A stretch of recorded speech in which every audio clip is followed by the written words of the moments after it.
My name is Aklak. I'm a 19-year-old broke college student. Getting into college in another state would be quite a change for me. I would be miles away from my house and my parents for the first time, and on my own as well. I would have to adapt to the big city lifestyle, as they call it.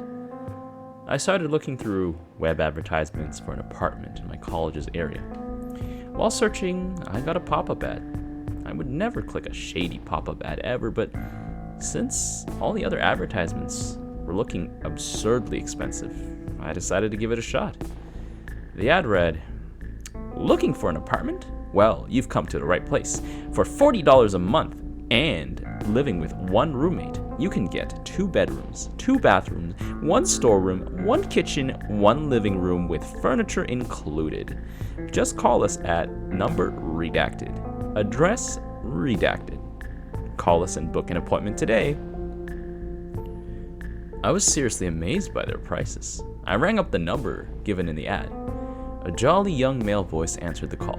I inquired about the apartments and if that price was a misprint, but he laughed and told me those prices were 100% real and I could rent an apartment whenever I wanted. I booked the apartment. It was perfect. The only thing I didn't like about it was the fact that I would have a roommate, but I guessed I could use some company in the new city. I flew to the city I would be studying and living in for the next 4 years, and after hugging my parents and kissing my girlfriend goodbye one last time, I landed in the city and went straight to the apartment. I opened the door to see a man sitting in the living room playing on his Xbox. He looked at me, smiled, and paused the game he was playing. I guess this was my new roommate. I went inside one of my bedrooms and he followed behind me. He introduced himself as Alex. He helped me set up my stuff and we had a good conversation. I learned that he himself moved in just today. He moved here too to attend the same college as me. That was perfect. I was glad I had made a friend on the first day of my arrival, and it was also a bonus that he went to the same college as me. I was so jet-lagged I didn't leave the apartment the whole day. I relaxed, binged Netflix for an hour or two, and played on Alex's Xbox. But he left the apartment to hit the bar. He returned around 12:15 a.m. smelling of alcohol. He walked up to me and handed me a piece of paper and told me he had found it just outside our apartment door. It was kept in an envelope on our welcome mat. He sat down beside me on the living room couch and asked me to read it to him. I wasn't in the mood to argue over some petty stuff about weird envelopes on the doormat, so I read it aloud. "There is something you should know. The reason why this apartment is dirt cheap is because the people renting it out to you are scientists. They want to test certain anomalies on you, and I am an ex-inhabitant of this apartment and can assure you the anomalies here are up to some shady business. I have written down a list of rules to follow for you to survive. Please follow them to the T. Rule number 1. Do not try to tell anyone about this apartment or you will be killed within an hour, one way or another. Rule 2. Always sleep in the living room. While asleep, if you hear voices coming from the living room, ignore them. Do not go to investigate unless you want your torso to be impaled by horns thicker than logs. Rule 3. It is advised for you to not have any guests or friends in this apartment after 10 p.m. If by any chance you do, make them sleep in one of the bedrooms. They too should not sleep in any other room. Rule 4. If you hear blood-curdling screams coming from the storeroom, lock yourself in the bathroom and do not come out until 6 a.m. Rule 5. If you hear a number of people talking to each other coming from the kitchen, go inside. There will be a brown, furry, bipedal creature, and it will be holding one of your loved ones. This will all be a hallucination. It is then going to skin your loved one alive and eat them head first. You'll hear the sounds of meat tearing and bones crushing, but you must not look away from it for more than 10 seconds at a time. If you do, you will be its next meal. Rule 6. If you hear your roommate calling for help, do not step outside your room.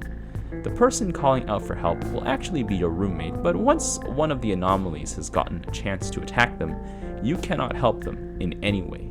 So stay strong and do not go outside until the desperate screams for help cease.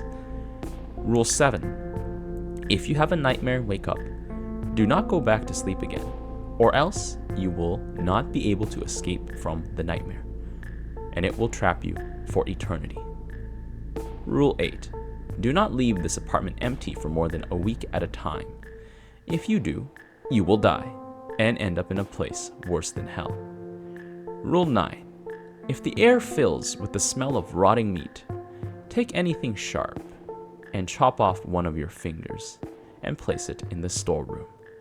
The alternatives would be far worse. Rule 10.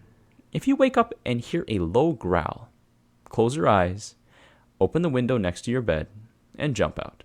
Trust me when I say it would be a far more painless death. What the fuck? My friend whispered under his breath. He called up the number on the ad, and he related all of this to the man we originally called for our inquiries. They started arguing. Alex was mad and told him that this prank was going way too far, and the man on the phone kept insisting that we follow the rules. Alex told him that he would take this list to the cops. Alex screamed mid-sentence and dropped the phone. Rashes had started to appear on his body. He jumped around the room, then he went into the shower, tore all his clothes off, and turned it on. I watched in horror as his skin slowly melted off of his body, revealing flesh and bones. He screamed again and ran out of the shower and went inside his bedroom, opened the window, and jumped out. I was shocked at this and nearly had a breakdown before I collected myself. I picked up the list of rules and read it again, thoroughly.